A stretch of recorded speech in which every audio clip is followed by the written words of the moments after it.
today you sang a few songs in honor of Martin Luther King. How did that happen? Like, why did they call on you?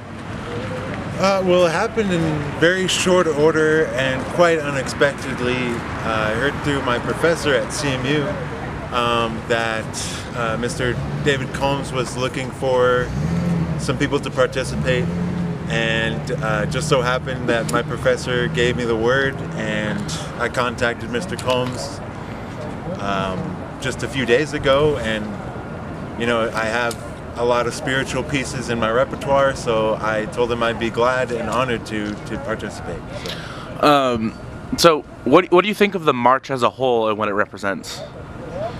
I think that it's a very meaningful, symbolic activity that has been going on. This is the first time I've actually been to this event, but it really means a lot to me just to see how many people in the community come together to do that sort of thing, and I think it's just a wonderful thing.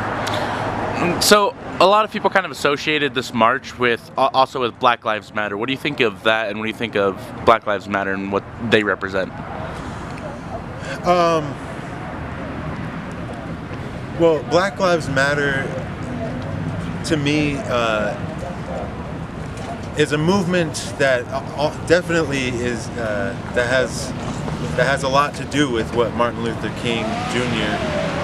Believed in and what he represented and spoke about, and I think Black Lives Matter is just sort of a continuation of that same movement, of that same fight for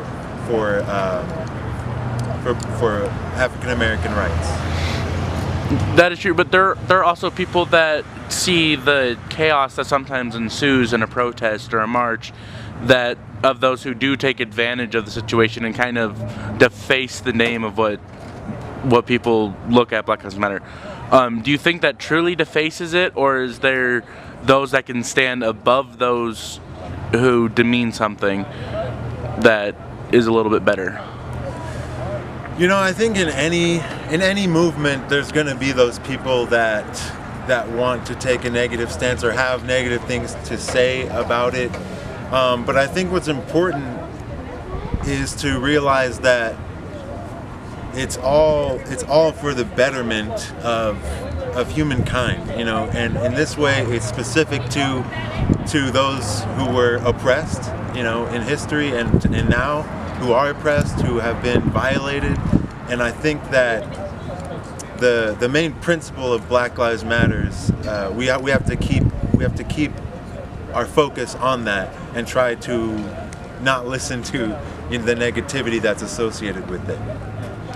I have the next question in my head. So, with it being MLK Day and what he represented and what he marched for, do you think that much of those same principles are good for today, that we have similar racial tensions as we did then? Or do you think it might be a little bit better than it was, but we still need to stand up for those? Well, I think it's there are definitely similar, in a lot of ways it's the same. Not a lot has changed, but we've made a lot of progress, and it's great. It's great that we've had an African American president, and that there's a lot more awareness, and that there's a lot more voices out there speaking out. But I think, in a lot of ways there isn't much difference in the way that people treat it. There's a lot of hatred still out there, and the point is that Dr. Martin Luther King Jr. really initiated that fight and that resistance. Do you think there's a way that we can, like, as a millennial, that you can change it where you stand, or do we kind of have to, where the generations ahead didn't have that history? Do you think that we can show them that this is the correct path, that we don't need to have these racial tensions? Sure. Yeah, I think that as a millennial, it's important to be educated about the history of our ancestors, and and to have an appreciation for that, because if you don't know your history, then you're liable to kind of to start over, to reinvent the wheel. And if we have an awareness of what has been going on and why we're here, then we can continue that effort, and we can go about it in a meaningful way, and in a way that means something to us, and in a way that's unique to our generation. Now, with President-elect Donald Trump, do you think that he might help racial tensions, or do you think with the support of his followers that he's not what this country needs to bring us together?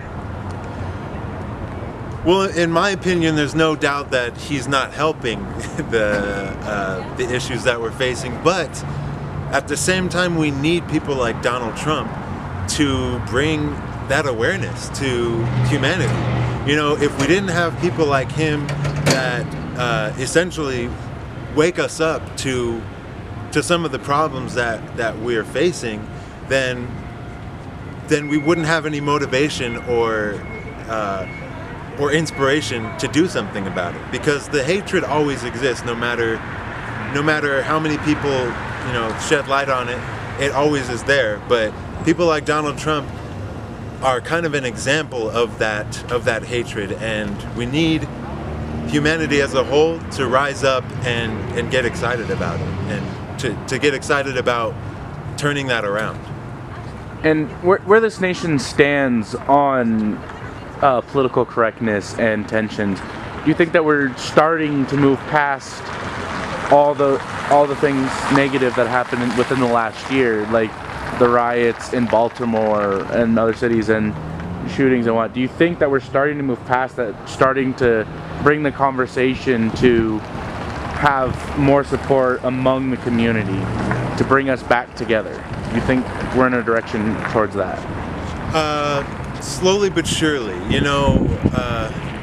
The crazy thing about the 21st century is that media is everywhere. Everything can be recorded, everything can be witnessed, and the thing is, these things, riots and things like that, have been going on for centuries. And but I do think that we're moving in a good direction to where we have platforms that we can have conversations about it. And so I think that's a valuable thing. So a lot of people now are also saying that social media and media in itself has a bias, whether it's CNN, Fox, CBS. Do you think the bias kind of helps the conversation, or do you think that the media bias might hurt it or change it in a direction that we don't want it to go? Well, that's a tough question, because when you're talking about media, you have social media, you've got the internet, but then you've also got commercial media, which targets a specific demographic and a specific market. And of course, some of those outlets don't, they do have a bias, and they have an agenda because of the people that represent those outlets and the people that lead those outlets. But I think if you do your research, there's a plethora of media outlets that do have real things to say and who want to spread the truth, and who want to get to the bottom of things and have real conversations about it. Now, back to a personal level, where do you see yourself in standings? Do you see on a day-to-day basis the status of others and how they look down upon you, or if they look down upon you?